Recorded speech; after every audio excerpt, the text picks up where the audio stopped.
সম্মানিত উপস্থিতি, আজকে আমরা যে বিষয়ের উপর আলোচনা করব তার শিরোনাম হলো আমানতের গুরুত্ব এবং খেয়ানতের ভয়াবহতা।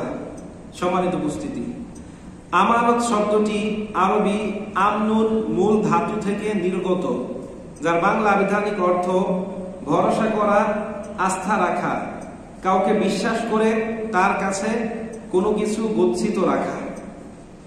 এক হাদিসে বিশ্বনবী সাল্লাল্লাহু আলাইহি ওয়াসাল্লাম বলেন, আমানতদারিতা হলো ঈমানের অপরিচ্ছেদ্য অংশ। রাসূল বলেন, লা ঈমানা লিমান লা আমানা লা, যেই ব্যক্তির মধ্যে আমানতদারিতা নাই ওই ব্যক্তির ঈমান নাই। এই আমানতের গুরুত্ব এবং খেয়ানতের ভয়াবহতা এর যথার্থ অর্থ আমরা অনেকেই পরিপূর্ণভাবে উপলব্ধি করতে পারি না এবং এটাকে বেশি একটা গুরুত্ব দেই না। ফলাফল, নিজেদের মনের অজান্তেই প্রতিনিয়ত আমরা আমানতের খেয়ানত করছি। আমাদের কাছে আমানতের ধারণা কেবল এতটুকুর মধ্যেই সীমাবদ্ধ যে একজন ব্যক্তির কাছে কিছু টাকা হলো বা সম্পদ, ওই ব্যক্তি ওই টাকা বা সম্পদগুলো নিজের কাছে নিরাপদ মনে করছে না। এমন অবস্থায় কোনো এক মান্যগণ্য ব্যক্তির কাছে গিয়ে বলল, ভাই, আমার এই টাকা বা সম্পদটা 2 মাসের জন্য আপনার কাছে আমানত রাখুন, নির্ধারিত সময় পর আমি আপনার কাছ থেকে নিয়ে যাব। এবার ওই নির্ধারিত সময় অতিবাহিত হওয়ার পর ওই প্রকৃত মালিক যখন আমানতদারের কাছে গিয়ে তার সম্পদ চায়, আর ওই ব্যক্তি যখন ওই সম্পদ ফেরত দিতে অস্বীকার করে, তখন আমরা বলি যে ওই ব্যক্তি আমানতের খেয়ানত করলো। ঠিক কিনা? আমানত এবং খেয়ানত বলতে আমরা সাধারণত এতটুকুই বুঝি। আমরা যারা জেনারেল শিক্ষায় শিক্ষিত, আমাদের কাছে আমানত এবং খেয়ানতের ধারণা এখানেই সীমাবদ্ধ। আমাদের চিন্তা, চেতনা, গবেষণা এক্ষেত্রে এর চাইতে বেশি দূর অগ্রসর হয় না।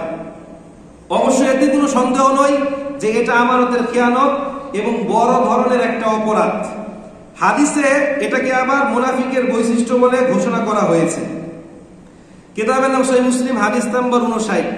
হাদিসের বর্ণনাকারী হযরত আবু হুরায়রা রাদিয়াল্লাহু তাআলা আনহু তিনি বলেন, ক্বালা রাসূলুল্লাহ সাল্লাল্লাহু আলাইহি ওয়াসাল্লাম, আয়াতুল মুনাফিকি সালাসাতুন, ইযা হাদাসা কাযাবা ওয়া ইযা ওয়াদা আখলাফা ওয়া ইযা তুমিনা খানা, ওয়া ফি রিওয়ায়াতিন ওয়া ইন সাল্লা ওয়া সামা ওয়া জামা আন্নাহু মুসলিম আও কামা ক্বালা আলাইহিস সালাতু ওয়াস সালাম।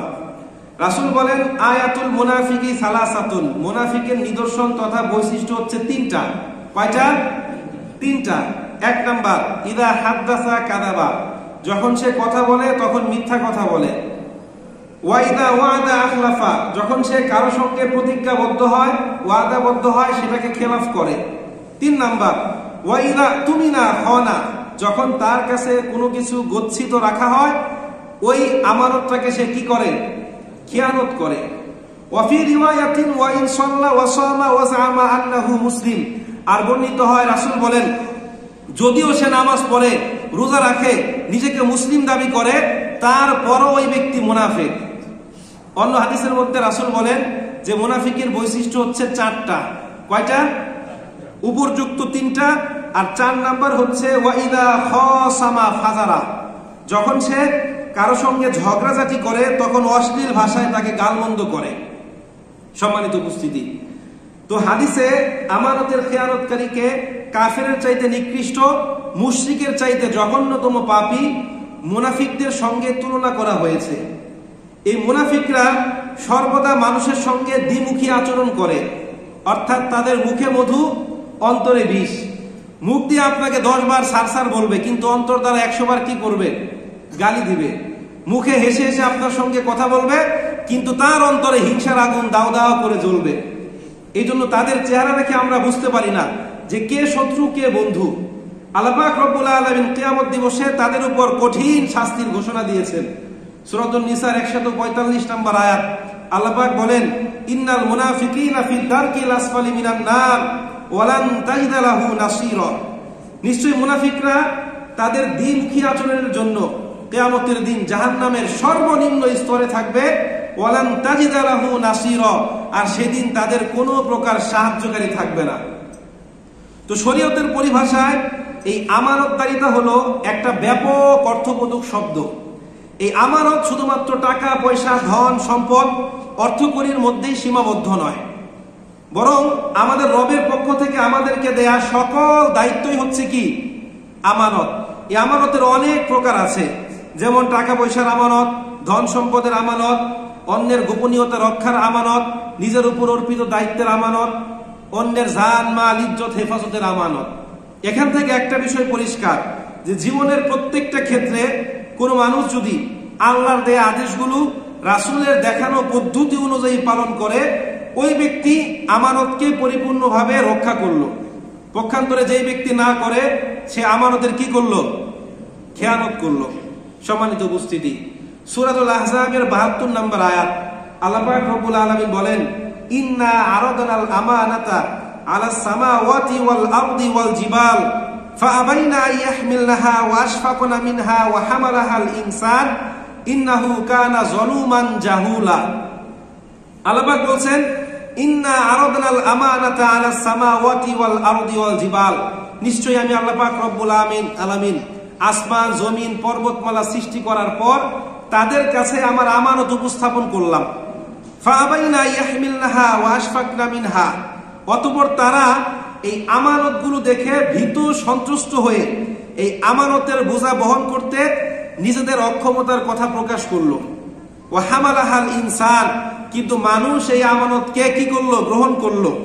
ইন্নাহু কানা যালুমান জাহুলা, নিশ্চয়ই সে হচ্ছে জালেম এবং কি জাহেল, মানে মূর্খ। আল্লাহ পাক মানুষকে বলছে জাহেল এবং মূর্খ বলছে। দেখেন, এই আয়াতের ব্যাখ্যায় তাফসীরে কুরতুবের মধ্যে মুফাসসির, বিখ্যাত মুফাসসির হযরতে আব্দুল্লাহ ইবনে আব্বাস রাদিয়াল্লাহু তাআলা আনহু উদ্ধৃতি দিয়ে একটা হাদিস বর্ণনা করেন। রাসূল কারীম সাল্লাল্লাহু আলাইহি ওয়াসাল্লাম ইরশাদ করেন যে আল্লাহ পাক রব্বুল আলামিন যখন আসমান জমিন পাহাড় পর্বত এগুলো সৃষ্টি করলেন, তখন তাদের কাছে তারা আমানত পেশ করলেন। তারা বললেন, হে আল্লাহ, এই আমানতের বোঝা বহন করার সক্ষমতা আমাদের নাই।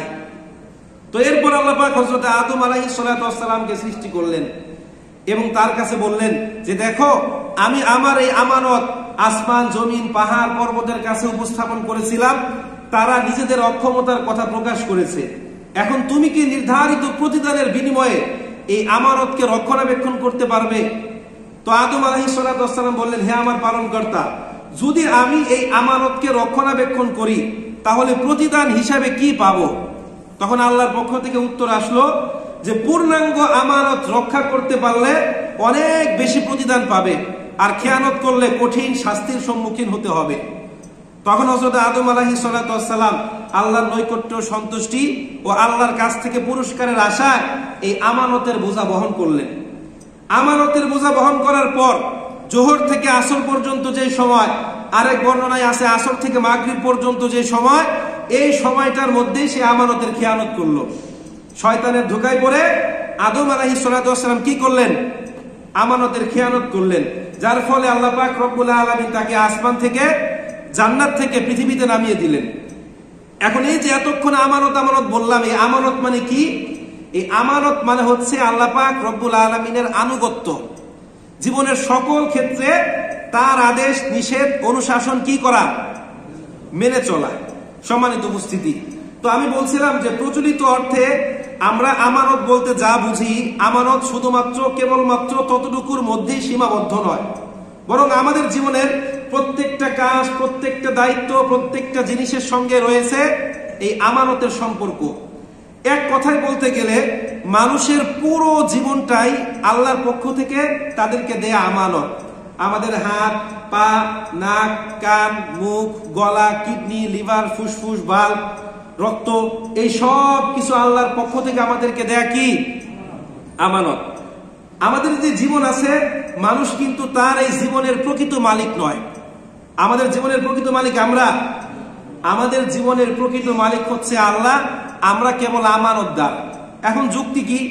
ধরেন আমরা যদি এই জীবনের প্রকৃত মালিক হতাম, তাহলে এই জীবনের উপর আমাদের পরিপূর্ণ কন্ট্রোল থাকতো, নিয়ন্ত্রণ থাকতো, যা ইচ্ছা তাই করতে পারতাম, ঠিক কিনা?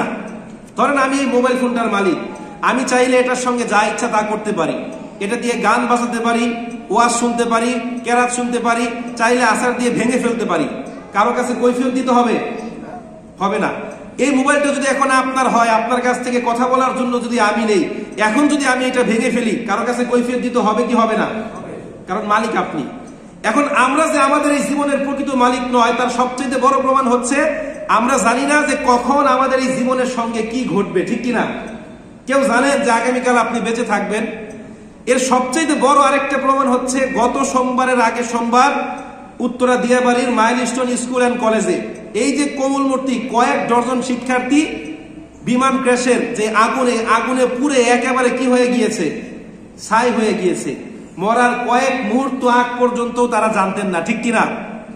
যে বাচ্চাগুলোকে গরমের ভয়ে কখনো তাদের পিতামাতা রান্নাঘরে পর্যন্ত যেতে দেয়নি, খাবার একটু গরম হলে হাতের মধ্যে নিয়ে ফুইয়ে ফুইয়ে ঠান্ডা করে এরপর সন্তানের মুখে দিয়েছে, ঠিক কিনা? এই সন্তানদের শরীর আগুনে পুড়ে একেবারে ছাই হয়ে গিয়েছে। তারা কি জানতো যে তারা মারা যাবে? যদি জানতো তারা কি সেখানে যেত? সম্মানিত উপস্থিতি, তো বলছিলাম আমরা আমাদের এই জীবনের প্রকৃত মালিক নয়, এই জন্য নিজেদের যা ইচ্ছা এই জীবনের সঙ্গে আমরা তা করতে পারবো না। করতে পারবো? এখন কেউ যদি স্বেচ্ছায় আত্মহত্যা করে তাহলে তাকে এর জন্য কঠিন শাস্তির সম্মুখীন হতে হবে। আত্মহত্যা করা মহাপাপ, রাষ্ট্রীয় আইনেও পাপ, আল্লাহর আইনেও কি পাপ। এখন কেউ যদি আত্মহত্যা করে, রাষ্ট্র কি তাকে শাস্তি দেওয়ার কোনো ক্ষমতা রাখে? একটা ব্যক্তি মারা গেছে, একে আপনি আবার জীবিত করে শাস্তি দিতে পারবেন? এখন আল্লাহ পারবে কি পারবে না? হ্যাঁ, দেখেন আল্লাহ শাস্তি কেমন। কিতাবে সহিহ বুখারী হাদিস নাম্বার 1364 রাসূল বলেন, কানা বিরাজুলিন জারাহুন ফাকাতালা নাফসাহু ফাকালাল্লাহু তাআলা বাদরানি আবদি বিনাফসিহি হারামতু আলাইহিল জান্নাহ আও কামা ক্বালা আলাইহিস সালাতু ওয়াস সালাম। রাসূল বলেন, একদা এক ব্যক্তির কাছে একটা ধারালো শক্তিশালী মরণাস্ত্র ছিল। ফাকাতালা নাফসাহু, ওই ব্যক্তি ওই অস্ত্র দিয়ে নিজেকে নিজে আঘাত করে হত্যা করলো। ফাকালাল্লাহু সুবহানাহু ওয়া তাআলা, ওই ব্যক্তি সম্পর্কে আল্লাহ পাক বলেন, বাদরানি আবদি বিনাফসিহি, আমার বান্দা আমি আল্লাহর আদেশকে লঙ্ঘন করে ঔদ্ধত্য দেখিয়ে নিজের জীবন নিজে শেষ করেছে। হারামতু আলাইহিল জান্নাহ, আমি আল্লাহ পাক রব্বুল আলামিন তার জন্য জান্নাতকে হারাম করে দিলাম।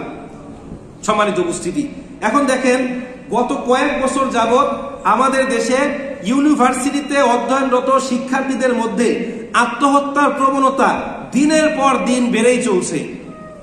2024 সালে আমাদের দেশে উচ্চ শিক্ষিতদের মধ্যে 310 জন স্টুডেন্ট আত্মহত্যা করেছে। এটা কেবল নিছক একটা সংখ্যা বা একটা ঘটনা নয়, বরং দীর্ঘমেয়াদী একটা মানসিক অবক্ষয়ের চূড়ান্ত বহিঃপ্রকাশ। এর পিছনে অনেক কারণ লুকায়িত, যেমন 1 নম্বর হতাশা, 2 তাদের থেকে অতিরিক্ত প্রত্যাশা, 3 সামাজিক প্রেক্ষাপট, 4 বেকারত্ব, 5 নম্বর যেটাকে আমরা বলি রিলেশনাল ম্যাটার, অর্থাৎ প্রেম প্রীতি সম্পর্কিত। এখন দেখেন কেন তারা আত্মহত্যা করছে। নর্মালি আমরা বর্তমানে নিজেরা একটু কম খেলেও ছেলে মেয়েদের পড়াশোনার পিছনে অনেক টাকা পয়সা খরচ করি, এজন্য তাদের কাছে আমাদের প্রত্যাশাও বেশি থাকে, ঠিক কিনা? তো একটা ছেলে যখন দেখে যে আমার পিতামাতা আমার পিছনে এত এত টাকা খরচ করছে, নিজেদের শখ আহ্লাদ বিসর্জন দিয়ে আমার জন্য প্রাইভেট টিউটর রাখছে, এখন আমি যদি রেজাল্ট খারাপ করি তাহলে পিতামাতার সামনে মুখ দেখাবো কিভাবে? আবার একটা সন্তান যখন পাবলিক ইউনিভার্সিটিতে পড়াশোনা করে, সে যখন তার নামের প্রতি সুবিচার করতে না পারে, অর্থাৎ ভালো চাকরি না পায়, বিসিএস ক্যাডার হতে না পারে, বাইরে স্কলারশিপ না পায়, তখন প্রতিবেশী তাকে অনেক কথা বলে। একই সঙ্গে পড়েছো, তোমার বন্ধু একজন ফরেন ক্যাডার, একজন প্রশাসন ক্যাডার, একজন স্কলারশিপ নিয়ে বিদেশে গিয়েছে, আর তুমি কি করছো? অনেকে এই যন্ত্রণা সহ্য করতে পারে, অনেকে পারে না, আত্মহত্যা করে, ঠিক কিনা? তো এখন দেখবেন যে মাদ্রাসার ছাত্রদের মধ্যে এই আত্মহত্যার প্রবণতা কম না বেশি? কেন? কারণ তারা কখনো হতাশ হয় না। দেখবেন একটা মাদ্রাসার ছাত্র যতই পড়াশোনা করে, সে কোনো না কোনো একটা কাজ করছে। কেউ মসজিদে চাকরি করছে, কেউ মাদ্রাসায় চাকরি করছে, কেউ ছোটখাটো ব্যবসা করছে। আসলে আমাদের উচিত কোনো কাজকে ছোট মনে না করা, কিন্তু আমরা যারা একটু উঁচু আসনে বসি, আমাদের চাইতে ছোট যারা, এদেরকে আমরা ছোট মনে করি, এদেরকে আমরা নাক ছিটকাই, ঠিক কিনা? মনে রাখবেন, মুচি যদি মুচির কাজ না করত, নাপিত যদি নাপিতের কাজ না করত, এরপর যারা মেথড তারা যদি তাদের কাজ না করতো, এই কাজ কার করতে হতো? আপনার বাসার কাজ আমি কি করে দিতাম? আপনি যত বড়ই অফিসার হন, আপনার জুতা আপনার নিজেকে সেলাই করতে হতো, ঠিক কিনা? এই জন্য প্রত্যেকটা পেশাকে কি করতে হবে? সম্মান করতে হবে। তো বলছিলাম যে আল্লাহর আদেশকে লঙ্ঘন করে আমরা কখনোই আমাদের এই জীবনের সঙ্গে যা ইচ্ছা তা করতে পারবো না। সম্মানিত উপস্থিতি, আজকে আমাদের কাছে এত এত আমানত থাকার পরও আমরা প্রতিনিয়ত এই আমানতগুলোর খেয়ানত করছি, আর প্রত্যেকটা আমানতের খেয়ানত করার কারণে আমরা ধীরে ধীরে মুমিন থেকে কি হয়ে যাচ্ছি? মুনাফিক। এখন আপনারা বলবেন, হুজুর আপনি তো মিথ্যা কথা বললেন, আমি নিষ্পাপ, আমার 20 বছর বয়স, আমি এখনো চাকরি করি না, আমার কাছে কেউ কখনো টাকা পয়সা দেয় নাই, আমি আবার কিভাবে আমানতের খেয়ানত করলাম, ঠিক কিনা? চলেন আমরা একটু দেখি। দেখেন, আল্লাহ পাক রব্বুল আলামিন আপনাকে সুন্দর একটা মুখ দিয়েছেন। কেন? কোরআন তেলাওয়াত করার জন্য, সত্য কথা বলার জন্য, মুখ দিয়ে হালাল রিজিক ভক্ষণ করার জন্য, বাবা মা সন্তান মানুষের সঙ্গে ভালোভাবে কথা বলার জন্য, ঠিক কিনা? এখন আপনি যদি এই মুখটাকে বিপরীত কাজে ব্যবহার করেন, এটা দিয়ে চুগলখড়ি করেন, পরনিন্দা করেন, মুখ দিয়ে হারাম খান, অশ্লীল ভাষায় মানুষকে গালিগালাজ করেন, তাহলে এটা কি হবে? মুখের খেয়ানত। কি হবে? অনুরূপ ভাবে আল্লাহ পাক রব্বুল আলামিন আমাকে আপনাকে দুইটা চোখ দিয়েছেন পৃথিবী দেখার জন্য, আল্লাহর সৃষ্টি দেখার জন্য, সন্তান পিতা মাতা তাদেরকে দেখার জন্য। এখন কেউ যদি এই চোখ দিয়ে অশ্লীল কোনো কিছু দেখে, বেগানা নারীদের দিকে তাকায়, তাহলে এটা কি হবে? মানে সবাই একটু জোরে জোরে বলেন, এটা কি হবে? চোখের খেয়ানত। আল্লাহ পাক সূরাতুল মুমিনুনের 19 নম্বর আয়াতের মধ্যে বলছেন, ইয়ালামু খাইনাতাল আয়ুনি ওয়া মা তুখফিস সুদূর। মানুষের চোখের খেয়ানত এবং অন্তরের গহীনে কি লুকায়িত, এই সব কিছু সম্পর্কে একজন যিনি জানেন, তিনি কে? মানে চোখ দিয়ে একটা বেগানা নারীর দিকে তাকানোর পর আপনি অন্তরে তাকে নিয়ে কি চিন্তা করছেন, এটা যিনি জানে, তিনি কে? অনুরূপ ভাবে দেখেন, আল্লাহ পাক আপনাকে আমাকে কান দিয়েছে পৃথিবীতে কি হচ্ছে না হচ্ছে শোনার জন্য। এখন এই কান দিয়ে যদি আমরা ঘন্টার পর ঘন্টা মিউজিক শুনি, হিন্দি গান শুনি, ইংরেজি গান শুনি, এটা হবে কি? কানের খেয়ানত। এরকম ভাবে আল্লাহ পাক আমাদেরকে অনেক নিয়ামত দিয়েছেন। সবচেয়ে বড় নিয়ামত দিয়েছেন সুপার ন্যাচারাল পাওয়ার সম্পন্ন একটা মস্তিষ্ক। পৃথিবীর যত কম্পিউটার আছে, সব কম্পিউটারের একটা লিমিটেড ক্যাপাসিটি আছে, ঠিক কিনা? এর বাইরে সে আর যেতে পারবে না। কিন্তু মানুষের যে মস্তিষ্ক, এটা দিয়ে আপনি যত বেশি চিন্তা করবেন তত বেশি ধারণ ক্ষমতা বাড়বে, ঠিক কিনা?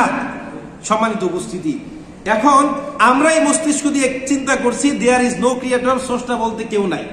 আল্লাহর দেয়া ব্রেন দিয়ে, আল্লাহর দেয়া মুখ দিয়ে, আল্লাহর দেয়া চোখ দিয়ে দেখে আমরা আল্লাহকে অস্বীকার করছি। এরকম মানুষ আছে না নাই? সম্মানিত উপস্থিতি, আজকে আল্লাহ পাক আমাদেরকে এত এত আমানত দেওয়ার পরও একটা আমানতও আমরা ভালোভাবে রক্ষা করতে পারি নাই। আল্লাহ পাক আমাদেরকে সর্বশ্রেষ্ঠ ধর্ম দিয়েছে ইসলাম, সর্বশ্রেষ্ঠ আসমানি কিতাব দিয়েছে, সর্বশ্রেষ্ঠ নবীর উম্মত বানিয়েছে, কিন্তু আমরা একটা আমানত রক্ষা করতে পারি নাই। এখন বলবেন, হুজুর আমি তো কোরআনের আমানত রক্ষা করছি। আমি বলবো কিভাবে? আপনি বলবেন, হুজুর আমি প্রত্যেক দিন সকালবেলা কোরআন পড়ি, এরপর কোরআনটাকে সুন্দর করে ধুয়ে মুছে পরিষ্কার করে সবচেয়ে উঁচু জায়গায় রাখি। এটাই কি কোরআনের আমানত রক্ষা করা হলো? কোরআনের আমানত কি? সমাজে কোরআনের আইন প্রতিষ্ঠা করা, ঠিক কিনা? আল্লাহ পাক যেভাবে বলেছেন সেভাবে চলা, ঠিক কিনা? রাসূলের আমানত কি? যে রাসূল যে জীবন বিধান নিয়ে এসেছেন সেটা পরিপূর্ণভাবে প্রতিষ্ঠা করা, মেনে চলা, ঠিক কিনা? আজকে মুসলমানের সন্তান এগুলো নিয়ে চিন্তা করে না। আজকে পৃথিবীর বিভিন্ন দেশে কোরআনকে অবমাননা করা হয়, রাসূলকে গালিগালাজ করা হয়, এটা নিয়ে আমাদের কোনো মাথা ব্যথা নেই। আজকে মুসলমানের সন্তান পড়ে আছে ক্রিকেট নিয়ে, ফুটবল নিয়ে, মেয়েরা পড়ে আছে বিভিন্ন রকম ফ্যাশন শো নিয়ে। কোন দলের বিরুদ্ধে কত রান করলো, কে কয়টা গোল করলো, এটা নিয়ে আমাদের তরুণ প্রজন্ম চিন্তিত। অথচ দেখেন, আজকে যদি আমরা মুসলিম বিশ্বের দিকে তাকাই তাহলে আমাদের হৃদয়ে রক্তক্ষরণ হবে। আপনি আজকে ফিলিস্তিনের দিকে তাকিয়ে দেখুন, আজকে আপনি চীনের উইগুর প্রদেশের দিকে তাকিয়ে দেখুন, আজকে আপনি কাশ্মীরের মুসলিমদের দিকে তাকিয়ে দেখুন। ওই দিন দেখলাম মিশরের কিছু ভাই বোনেরা বোতলের মধ্যে শুকনা খাবার, চিরা, মুড়ি, গুড়, খেজুর এইগুলো ভরে সমুদ্রের মধ্যে ভাসিয়ে দিচ্ছে। তাদের একটাই প্রত্যাশা, এই বোতলটা যেন আমার কোনো ফিলিস্তিনি ভাইয়ের হাতে পড়ে। আপনারা জানেন কিনা জানি না, ফিলিস্তিনে বর্তমানে তীব্র খাদ্য ঘাটতি চলছে। ওই জালেমের বাচ্চারা এতদিন আমাদেরকে মেরেছে বোমার আগুনে পুড়িয়ে, আর এখন মারছে না খাইয়ে ক্ষুধার যন্ত্রণায়, ঠিক কিনা? কয়জন এটা নিয়ে গবেষণা করেছেন? কয়জন একদিন আমি তো যেতে পারছি না, আল্লাহর কাছে একটু তাহাজ্জুদ নামাজ পড়ে তাদের জন্য দোয়া করেছেন? অথচ মুসলমানের সন্তান খেলাধুলা নিয়ে ব্যস্ত, ঠিক কিনা? সম্মানিত উপস্থিতি, বলছিলাম যে আল্লাহ পাক রব্বুল আলামিনের প্রত্যেকটা দেয়া আমানতকে আমাদের কি করতে হবে? রক্ষা করতে হবে। রাসূল করিম সাল্লাল্লাহু আলাইহি ওয়াসাল্লাম ছিলেন এই পৃথিবীর সবচাইতে বড় আমানতদার। এমনকি তার শত্রু কাফের মুশরিকরা পর্যন্ত তার কাছে আমানত রেখে শান্তিতে ঘুমাতে পারতেন। তারা জানতো যে মুহাম্মদ যেই ধর্মের দাওয়াত দিচ্ছে সেটা সত্য ধর্ম, মুহাম্মদ আমাদের মধ্যে সত্যবাদী, মুহাম্মদ সবচেয়ে উত্তম চরিত্রের অধিকারী। এরপরও কেন তারা রাসূলের বিরোধিতা করত? দুনিয়াবি কারণে। রাসূল করিম সাল্লাল্লাহু আলাইহি সাল্লাম যখন মক্কা থেকে মদিনায় হিজরত করে, ওই মুহূর্তেও তার কাছে কিছু আরবের কাফের মুশরিকদের সম্পদ ছিল। তখন রাসূল হযরত আলী রাদিয়াল্লাহু তাআলা আনহুকে ডাকলেন এবং বললেন, ইয়া আলী, এটা ওনার, এটা ওনার, এটা ওর। আমি যখন মক্কা থেকে মদিনায় হিজরত করব, এগুলো স্ব মালিকের কাছে পৌঁছে দিবে। চিন্তা করে দেখেন, রাসূলকে মারার জন্য তারা চিন্তা করছে, আর রাসূল তাদের সম্পদ বুঝিয়ে দেওয়ার চেষ্টা করছে। আমাদের ক্ষেত্রে হলে আমরা কি করতাম? যে একদল লোক আমাকে মারতে চায়, তাদের সম্পদ আমার কাছে আমানত, আমি বলতাম সম্পদ নিয়ে আমি যাই, এরপরে তোমাদের সঙ্গে বোঝাপড়া হবে, ঠিক কিনা? কিন্তু রাসূল কি করলেন? রাসূল তাদের সম্পদ বা আমানত গুলোকে খেয়ানত করলেন না, যথাযথভাবে তাদের কাছে বুঝিয়ে দিলেন। রাসূলের এই গুণে গুণান্বিত হয়ে সাহাবা কেরামও সবচেয়ে বড় আমানতদার হয়েছিলেন। খোলাফায়ে রাশিদিনের চতুর্থ খলিফা, কি নাম তার? হযরত আলী রাদিয়াল্লাহু তাআলা আনহু। তিনি একদিন রাতের বেলায় রাষ্ট্রীয় কার্যালয়ে বসে কাজ করছিলেন। এমন সময় এক ব্যক্তি আসলো, ইয়া আমিরুল মুমিনিন, আপনার সঙ্গে আমার কিছু কথা আছে।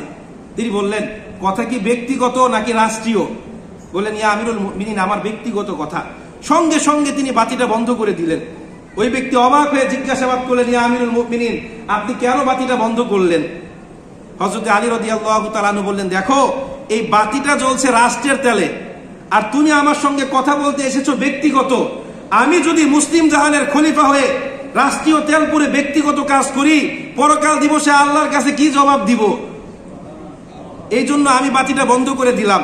খোলাফায়ে রাশিদিনের দ্বিতীয় খলিফা, কি নাম তার? হযরত ওমর রাদিয়াল্লাহু তাআলা আনহু।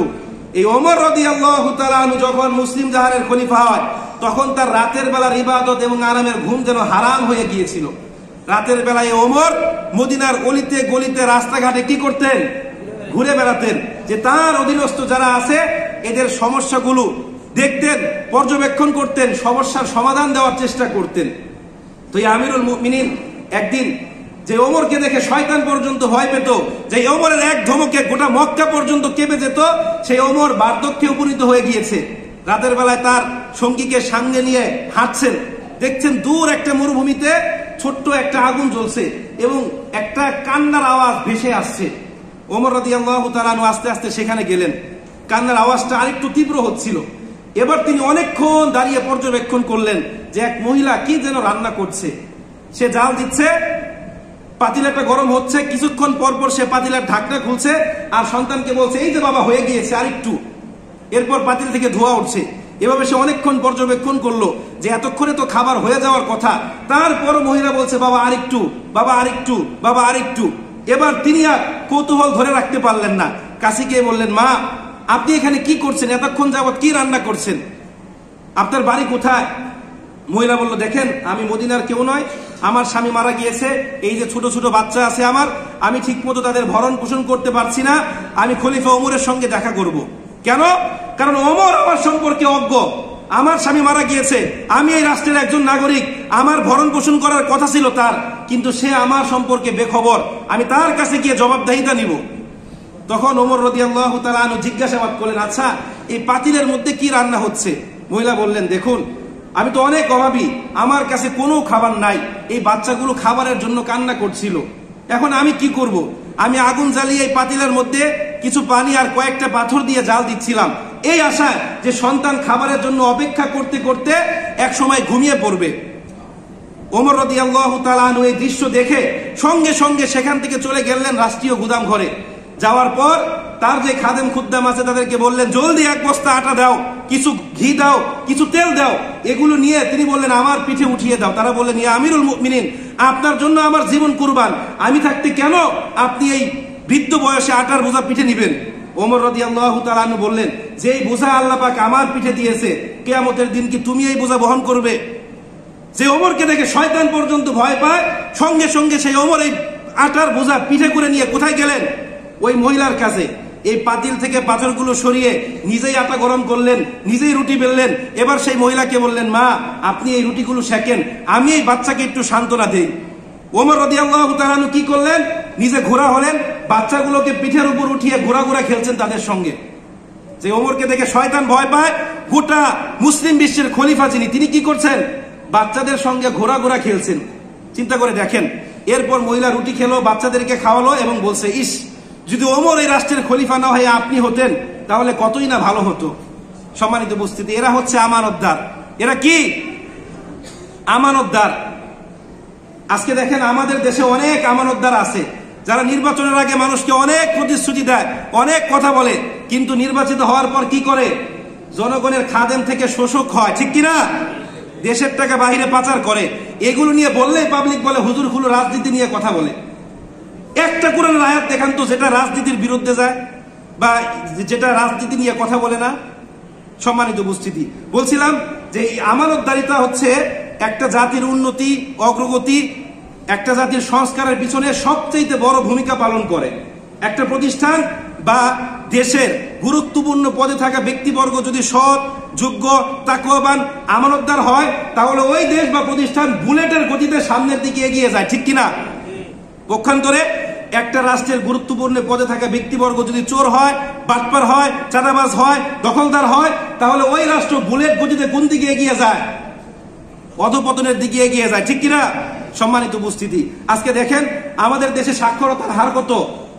আরো 2 বছর আগে দেখেছিলাম 72%, এখন মনে হয় 75%-এর উপরে। আচ্ছা, 1971 সালে আমাদের দেশে সাক্ষরতার হার কত ছিল আপনারা জানেন? 16.8%। এর মানে স্বাধীনতার উত্তর 54 বছরে আমাদের সাক্ষরতার হার কয়েক গুণ বেড়েছে। এখন যদি আপনাদেরকে প্রশ্ন করি, দুর্নীতি বেড়েছে না কমেছে? কেন বেড়েছে? আমরা তো শিক্ষিত জাতি, আমাদের শিক্ষার হার এত বেড়েছে, তাহলে দুর্নীতি কেন এত বেড়েছে? শিক্ষার হার বাড়লে তো দুর্নীতি কমার কথা, ঠিক কিনা? এর মানে শুধুমাত্র এই শিক্ষা দিয়ে কাজ হবে না, অন্তরের মধ্যে কি লাগবে? তাকওয়া লাগবে। অন্তরের মধ্যে কি লাগবে? তাকওয়া লাগবে, আল্লাহ ভীতি লাগবে। সম্মানিত উপস্থিতি, তো এই আমানতের খেয়ানত সম্পর্কে বাইহাকি শরীফে এক হাদিস বর্ণিত হয়েছে। হাদিসের বর্ণনাকারী হযরত আব্দুল্লাহ ইবনে মাসউদ রাদিয়াল্লাহু তাআলা আনহু, তিনি বলেন, কিয়ামতের দিন আমানতের খেয়ানতকারী যারা, তাদেরকে ডাকা হবে এবং বলা হবে, তোমার কাছে গচ্ছিত রাখা আমানতগুলো ফেরত দাও। তখন সে বলবে, হে আল্লাহ, আমার কাছে রাখা আমানতগুলো তো দুনিয়াতে ছিল, এই আমানত সবকিছু ধ্বংস হয়ে গিয়েছে, আমি কিভাবে আনবো? তখন তার কাছে রাখা এই আমানতগুলো জাহান্নামের তলদেশে দেখানো হবে। সে মনে মনে ভাববে, ওই যে আমানতগুলো দেখা যাচ্ছে, ওগুলো মনে হয় আনলেই আমি মাফ পেয়ে যাব, মুক্তি পেয়ে যাব। সে ওখানে যাবে ওই আমানতগুলো আনতে। অনেক কষ্ট করে সেই আমানতের বোঝাগুলো নিজের পিঠে তুলবে, এগুলো নিয়ে আসার চেষ্টা করবে। যখনই উপরের দিকে চলে আসবে, আবার তার পিঠ থেকে আমানতগুলো পড়ে যাবে। আবার সে কোথায় যাবে? জাহান্নামের তলদেশে যাবে। এভাবে সারা জীবন সে জাহান্নামের আগুনে কি করতে থাকবে? পড়তে থাকবে। সম্মানিত উপস্থিতি, বলছিলাম যে আমানতদারিতা হচ্ছে মুমিনের অপরিহার্য একটা গুণ বা বৈশিষ্ট্য। শুরুতেই বলেছি, রাসূল বলেন, লা ঈমানা লিমান লা আমানা লা। যে ব্যক্তির মধ্যে আমানতদারিতা নাই, ওই ব্যক্তির কি নাই? ঈমান নাই। অন্য হাদিসে রাসূল বলেন, আদ্দিল আমানাতা ইলা মানি তামানাকা ওয়ালা তাকুন মান খানাকা। হে দুনিয়ার মানুষ, তোমাদের কাছে রাখা আমানতগুলোকে তোমরা রক্ষণাবেক্ষণ করো, এমনকি যে তোমার আমানতের খেয়ানত করে তার আমানত তুমি কি করো? রক্ষা করো। তো আল্লাহর পক্ষ থেকে মানব জাতির উপর অর্পিত একটা বড় দায়িত্ব হচ্ছে কি? আমানতদারিতা। এর উপর সুখ, শান্তি, কল্যাণ, সাফল্য, উন্নতি, অগ্রগতি সবকিছু কি করে? নির্ভর করে। এবং আপনারা শুনলে অবাক হবেন, যেদিন এই পৃথিবী থেকে আমানত উঠে যাবে, সেদিন এই পৃথিবী সহ সবকিছু কি হবে? ধ্বংস হয়ে যাবে। কি হবে? দলিল কি? হুজুরের কথা না, সহিহ বুখারী 6496 নাম্বার হাদিস। রাসূল করিম সাল্লাল্লাহু আলাইহি সাল্লাম একদিন সকালবেলা সাহাবা কিরামদেরকে নিয়ে বসে নসিহত করছিলেন। এমন সময় এক বেদুইন ব্যক্তি রাসূলকে এসে বললেন, ইয়া রাসূলুল্লাহ, মাতা তাকুমুস সাআ। ইয়া রাসূলুল্লাহ, কখন কিয়ামত হবে? তো রাসূল করিম সাল্লাল্লাহু আলাইহি সাল্লাম বলেন, ইদা দুইয়াতিল আমানাতু ফান্তাদিরুস সাআ। যখন পৃথিবী থেকে আমানত উঠে যাবে, তখনই তোমরা কিয়ামতের জন্য অপেক্ষা করো। তখন সাহাবা কিরাম বললেন, ইয়া রাসূলুল্লাহ, কাইফা ইদাতুহা। পৃথিবী থেকে কিভাবে আমানত উঠে যাবে? রাসূল করিম সাল্লাল্লাহু আলাইহি সাল্লাম বলেন, ইদা উসতিদাল আমরু ইলা গায়রি আহলি ফান্তাদিরুস সাআ। যখন অযোগ্য ব্যক্তির হাতে ক্ষমতা দেওয়া হবে, তখনই মনে করব পৃথিবী থেকে কি উঠে গিয়েছে? আমানত উঠে গিয়েছে। আজকে দেখেন, স্বাধীনতার উত্তর 54 বছর, কতজন যোগ্য ব্যক্তির হাতে আপনারা আমানত হস্তান্তর করেছেন? আপনারা আমানত দিয়েছেন চোর, বাটপার, গাঁজাখুর, এরপর যারা অবৈধ দখলদার আছে তাদের কাছে। তারা আপনাদের আমানত কিভাবে রক্ষা করবে? সম্মানিত উপস্থিতি, এখন শুধুমাত্র মানুষকে খেয়ানতকারী বললেই চলবে না, আমি নিজে খেয়ানতকারী কিনা এটা দেখতে হবে, যে আমার উপর অর্পিত দায়িত্ব আমি ঠিক মতো কি করছে কিনা। আপনার উপর যে দায়িত্ব পড়েছে এটা আপনার বুঝা। দায়িত্ব মানে নেতৃত্ব নয়, দায়িত্ব মানে হচ্ছে কি? দায়িত্ব মানে কি? মানে সবাই মনে হয় বুঝেন না, সবাই বলেন দায়িত্ব মানে কি? এই বোঝা ঠিক মতো বহন করতে না পারলে কি করতে হবে? নামিয়ে ফেলতে হবে। তো এই যে হাদিস, এই হাদিসে তিনটা বিষয়ের ইঙ্গিত রয়েছে। এক নাম্বার হচ্ছে আমানতের খেয়ানতের প্রতি মানুষের স্বাভাবিক প্রবণতা। দুই নাম্বার আমানতের খেয়ানত দূর করার জন্য প্রয়োজনীয় অনুশাসন এবং তদারকি। তিন নাম্বার হচ্ছে উপযুক্ত ব্যক্তির হাতে আমানত হস্তান্তর করা। অর্থাৎ একটা ব্যক্তি একটা কাজ সম্পর্কে কিছুই বুঝে না, তার একটু এলাকায় প্রভাব আছে, আপনি তাকে কি করলেন? একটা দায়িত্ব দিয়ে দিলেন, অথচ সে এটা সম্পর্কে কিছুই বুঝে না। সম্মানিত উপস্থিতি, সব শেষ একটা আয়াত বলবো, সূরাতুল আনফাল 27 নম্বর আয়াত। আল্লাহ পাক বলেন, ইয়া আইয়ুহাল্লাযীনা আমানু লা তাখুনুল্লাহা ওয়ার রাসূল ওয়া তাখুনু আমানাতিকুম ওয়া আনতুম তা'লামুন। আল্লাহ পাক বলছেন, ইয়া আইয়ুহাল্লাযীনা আমানু, হে ঈমানদাররা। এর মানে যারা ঈমানদার তারা মানবেন, যারা ঈমানদার নাই তাদের মানার দরকার নাই। আল্লাহ পাক বলছেন, লা তাখুনুল্লাহা ওয়ার রাসূল, তোমরা কখনোই আল্লাহ এবং তার রাসূলের দেয়া আমানতের খেয়ানত করো না। ওয়া তাখুনু আমানাতিকুম ওয়া আনতুম তা'লামুন, এবং জেনে বুঝে তোমাদের কাছে রাখা আমানতগুলোর খেয়ানত করো না। এর মানে আল্লাহ পাক জানে যে মানুষ জেনে বুঝে কি করে? আমানতের খেয়ানত করে। হুজুর আমার কাছে 50,000 টাকা দিল, আমি এই টাকাগুলো খরচ করে ফেললাম, আমি কি জানি না যে আমি এই টাকাগুলোর মালিক না? আমি জানি না, কিন্তু এরপর আমি কি করলাম? খেয়ানত করলাম। অফিসের টেলিফোন দিয়ে আমি ঘন্টার পর ঘন্টা আত্মীয় স্বজনের সঙ্গে কথা বলছি, আমি কি জানি না যে অফিসের টেলিফোনটা শুধুমাত্র অফিসিয়াল কাজে ব্যবহার করার জন্য দিয়েছে? অফিসের গাড়ি আমি ব্যবহার করেছি, আমার স্ত্রী সন্তান সবাই ব্যবহার করছে, আমি কি জানি না যে এই গাড়ির তেলটা একটা লিমিটেড, এটা শুধুমাত্র আমার জন্য দিয়েছে? তো বলছিলাম যে আমাদেরকে কি করতে হবে? আমানতকে যথাযথভাবে রক্ষণাবেক্ষণ করতে হবে। এই আমানত হচ্ছে একটা ব্যাপক অর্থবোধক শব্দ। শুরুতেই বলেছি যে আল্লাহর পক্ষ থেকে বান্দার উপর দেয়া সকল দায়িত্ব কি? আমানত। আল্লাহ পাক রব্বুল আলামিন আমাদের সবাইকে এই আমানতের খেয়ানত করা থেকে রক্ষা করুন, সবাই বলে আমিন।